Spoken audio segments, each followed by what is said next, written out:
Di Indonesia, kalau ada polisi yang nembak warga tanpa alasan, maka kepolisian Indonesia akan cepat-cepat bilang kalau itu bukan salah institusi mereka. Mereka bakal bilang kalau sistem mereka itu sudah bagus. Setiap polisi sudah dilatih sesuai dengan aturan-aturan yang berlaku di dalam sistem. Dan sistem rekrutmen juga berjalan dengan baik secara proporsional. Yang salah dalam fenomena itu adalah oknumnya. Di Indonesia, kalau ada kejadian Ustadz cabul di pesantren, maka pesantrennya juga akan ngomong kalau mereka nggak salah meski mereka sudah membiarkan seorang predator seksual berkeliaran dan bebas ngajar ngaji. Yang salah itu siapa? Ya oknum ustadznya. Dan bahkan bisa-bisa korbannya yang disalahkan karena dituduh sudah menggoda ustadz tersebut. Selanjutnya, kalau di Indonesia ada anggota ormas yang berkeliaran memalak warga, menarik pungutan liar, maka ormasnya dan organisasinya pun gak salah. Meski tradisi dan kaderisasi ormas itu sangat kontraproduktif dan juga mengkultivasi premanisme. Selamat datang di Indonesia, negerinya para oknum. Dan saya AR Barelvi. Dalam video ini akan sedikit mencela budaya cuci tangan yang sering sekali dilakukan oleh institusi-institusi di Indonesia.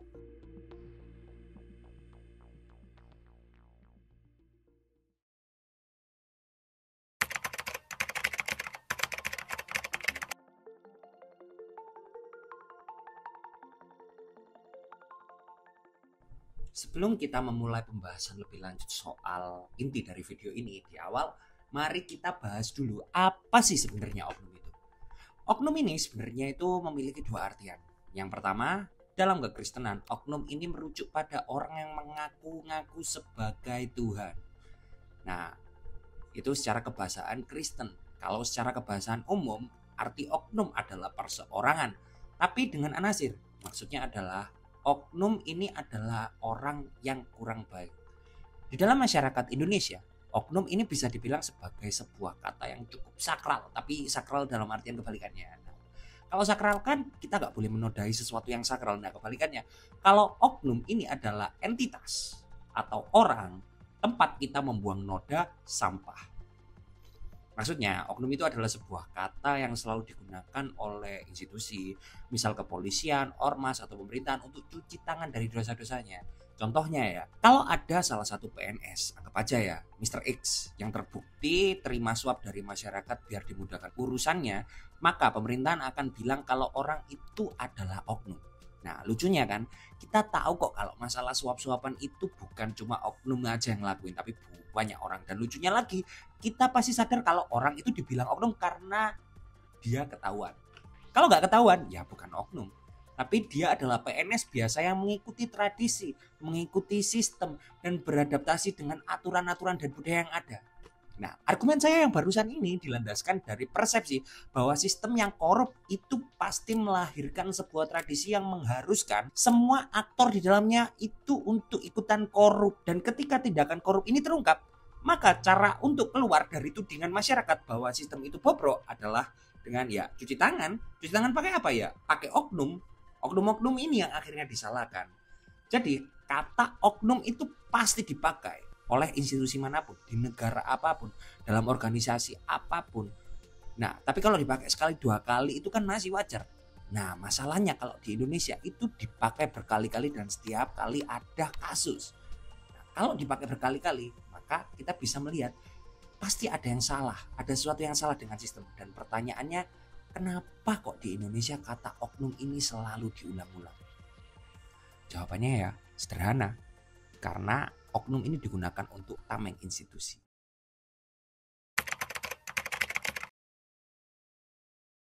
Di bagian ini, mari kita membahas dulu logika di balik penggunaan kata oknum dan bagaimana cara ia melindungi sistem. Misalnya, ada kasus seorang polisi yang menyalahgunakan wewenang. Institusi kepolisian akan cepat mengeluarkan pernyataan, kami akan mengusut tuntas oknum tersebut. Nah, itu kata kepolisian. Tapi pertanyaannya, kok bisa polisi lupa diri bahwa dia gak boleh nembak ngawur ke warga sipil? Nah, apakah penyebab polisi itu menyalahgunakan wewenang hanya karena moral individunya yang rusak? Tentunya enggak. Pada faktanya, budaya institusi di Indonesia ini tuh cukup permisif terhadap pelanggaran. Maksudnya, institusi itu jarang menindak tegas pelanggaran yang terjadi kalau kesalahan oknum itu kecil. Misalnya ambil uang damai ketika ada tilangan atau sekedar lambat dalam ngurus kasus. Paling-paling sanksinya itu cuma peringatan dan kadang juga tidak dimasukkan ke ranah yang lebih serius. Misalnya ranah hukum atau ranah pendisiplinan yang lebih menakutkan lah ya. Minimnya pengawasan di institusi Indonesia itu juga bisa menjadi faktor yang signifikan dalam hal munculnya oknum-oknum ini. Dan buruknya proses rekrutmen dalam organisasi itu adalah akar masalahnya. Gimana enggak kan? Sudah jadi rahasia umum kalau kita mau masuk ke salah satu institusi yang keren. Anggap aja itu PNS ya. Kita sudah pasti harus punya orang dalam. Dan ketika kita bekerja di dalam sistem itu, kita itu pasti harus nurut sama orang dalam yang bawa kita. Political will kita itu harus senada. Dan yang paling penting, kita juga harus beradaptasi dengan sistem-sistem yang kita nggak tahu seberapa korupnya. Nah, jadi nyaris gak mungkin bahwa sistem itu atau dalam tanda kutip institusi ini mengakui kesalahannya. Karena ya mengaku bahwa ada masalah sistemik itu berarti mengakui kegagalan institusi. Dan mengakui kegagalan institusi itu di negara manapun, tidak hanya di Indonesia, itu pasti mahal. Yang pertama mahal secara reputasi, yang kedua mahal secara politik, dan sudah pasti mahal secara finansial. Jadi ya sudah, biar murah. Ketika institusi ini ada kesalahan, lempar aja ke oknum. Sebenarnya ada kok istilah untuk fenomena-fenomena ini, yaitu path dependency. Path dependency itu maksudnya adalah ketika keputusan-keputusan di masa lalu itu mempengaruhi keputusan sekarang. Nah, karena institusi itu cenderung mempertahankan status quo, meskipun status quo itu cukup problematik ya, maka jangan sampai ada perubahan dalam sistem. Dimulailah pola nyalain tim yang noob bernama oknum ini. Dan akhirnya juga jadi kebiasaan. Hal ini juga karena perubahan sistem berarti merombak path yang sudah terbentuk. Dan itu butuh biaya besar, waktu yang lama, dan juga kemauan politik yang kuat. Jadi ya siapa sih anggota institusi yang sudah mapan yang mau ribut dan mau ribet-ribet ganti aturan? Lebih gampang nyalain oknum daripada merombak sistem itu sendiri.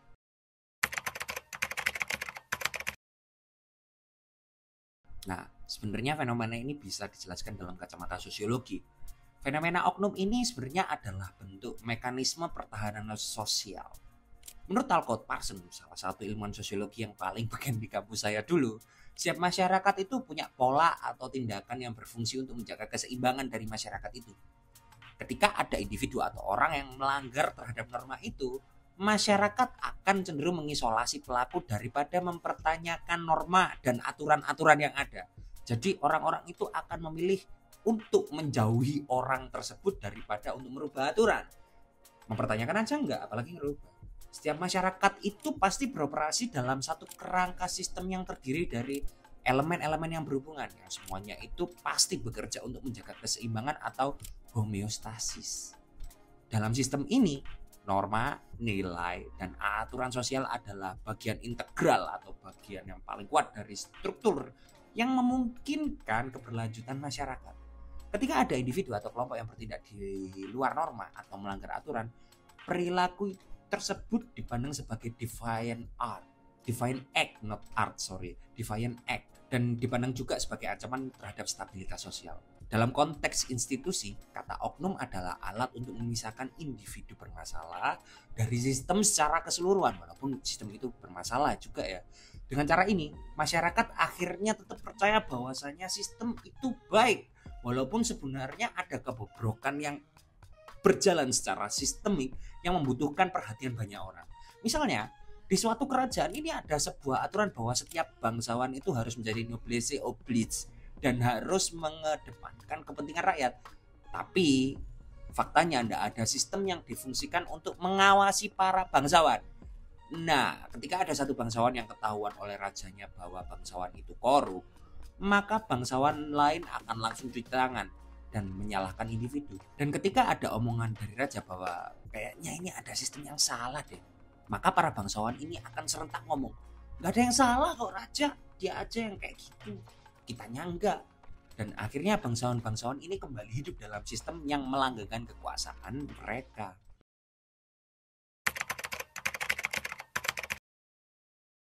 Dalam bagian ini kita akan menggunakan satu pertanyaan utama, yaitu kenapa narasi oknum ini laku dan kenapa kok narasi oknum ini bisa menyuprim dalam keseharian kita. Nah, ya misalnya kayak gini ya, kalian itu punya satu temen di tongkrongan kalian ya, di circle kalian lah satu temen itu.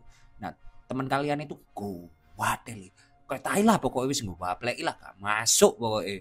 Nah, suatu hari kalian itu nongkrong dengan circle lain. Nah, usut punya usut, teman kalian yang gak teli ini ternyata bikin masalah sama circle lain. Nah, circle lain ini kan akhirnya ngomong ke kalian, "Ya jancuk, koncomu lho koyo taek, cuk. Koncomu kok gak teli sumpah." Lah, habis itu kalian ngomong, "Lah, koncoku emang kenapa?" Teman dari circle lain kalian itu akhirnya ngomong, "Koncomu kok ngene kok ngene kok ngene ngene ngene ngene." Sampai dalam titik akhirnya orang circle lain ini ngomong, "Kon ya apa lu koncone?" Nah, di poin itu kalian pasti berpikir untuk ngomong kayak gini, "Lu lah apa cuk kudu koncoku cuk dhewe sing gak teli konco-konco kuliahane yo gak." Nah, di poin itu kita bisa menjawab satu pertanyaan utama. Kenapa kok narasi ini laku? Dan ada 3 jawaban sih sebenarnya. Jawaban pertama adalah karena nyaman.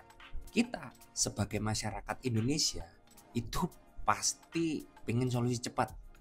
Apalagi kalau ngelihat oknum ya. Kita itu nggak punya waktu dan energi untuk mengurai benang kusut sistemik yang udah morat-marit dan bobrok itu kayaknya sudah jadi natur dan kultur institusi, lebih tepatnya kebanyakan institusi di Indonesia. Kita nggak punya waktu untuk itu.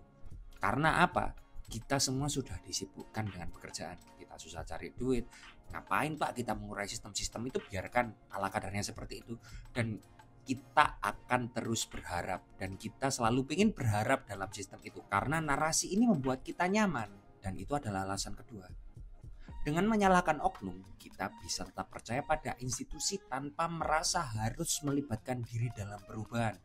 Gak perlulah kita susah-susah demo. Gak perlu kita susah-susah revolusi atau reformasi. Gak perlulah kita harus mikirin aturan baru yang bagus ini kayak apa. Gak perlulah kita harus bikin SOP baru. Ya udah biarkan kayak gitu aja. Dan ya memang lebih nyaman sih menyalahkan satu orang daripada memperbaiki apa yang rusak dalam sistem itu. Dan jawaban ketiga adalah kenapa narasi oknum ini laku? Karena ini soal propaganda. Institusi itu tahu betul bahwa citra mereka itu adalah aset yang sangat berharga. Dengan menyalahkan oknum, mereka juga menjaga citra itu tetap bersih. Nah, menurut saya ini strategi komunikasi yang cerdas dan rasional, meskipun juga nggak etis. Dan sayangnya, media juga sering jadi bagian dari permainan ini.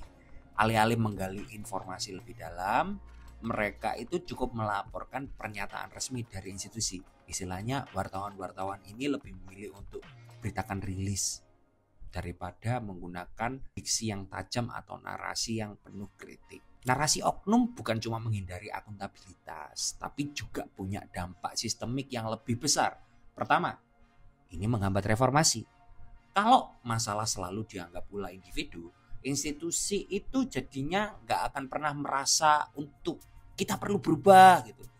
Nggak akan ada perasaan gitu. Karena apa? Individunya selalu yang salah. Yang kedua, ini menciptakan budaya impunitas. Impunitas maksudnya apa? Pelaku itu tahu bahwa mereka itu bisa berlindung di balik oknum. Maksudnya pelakunya ini siapa? Pemegang sistem. Jadi mereka nggak takut mengambil resiko. Karena ketika ada kegagalan, mereka tinggal ngambil hitamkan satu orang. Dan yang ketiga, ini merusak kepercayaan publik. Lama-lama, masyarakat akan melihat institusi itu sebagai entitas yang manipulatif dan gak jujur. Ya mungkin sekarang udah kayak gitu sih, tapi ya jangan sampai lebih jauh ya. Dan ketika kepercayaan itu hilang, yang muncul itu adalah sikap apatis. Dan akhirnya muncul pertanyaannya, kenapa kita harus peduli pada sistem kalau semuanya pada akhirnya sama aja?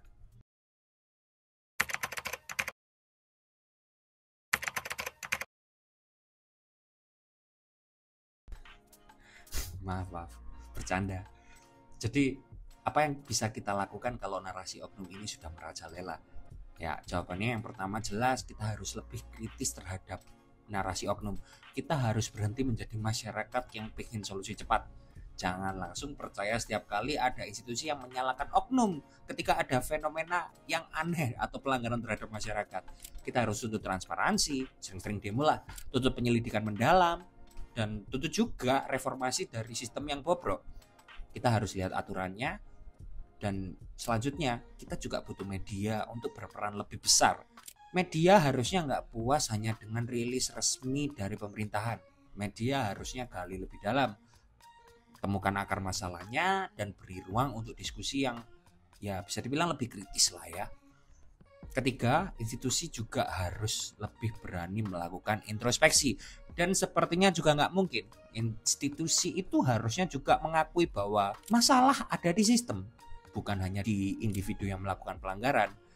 Ya ini memang sulit dan menyakitkan ya, tapi itu satu-satunya cara untuk memperbaiki diri dari penggunaan kata oknum dan kalau bahasanya eksploitasi kata oknum. Jadi kawan-kawan, lain kali kalau ada berita tentang skandal dan kata oknum muncul ya, jangan langsung puas. Kita harus tanya lebih jauh, kenapa oknum itu ada? Karena kalau kita terus membiarkan narasi ini, kita itu cuma memperpanjang budaya impunitas dan kita melanggengkan natur dan kultur sistem yang rusak. Dan siapa tahu, mungkin di masa depan kita semua bisa jadi oknum. Kan enak, bebas salah, yang disalahkan sistem ya. Kuali ya. Oke, anyway teman-teman, tetap kritis, tetap pedes, dan tetap jadi pengingat buat institusi dan pemerintahan negara ini. Salam oknum.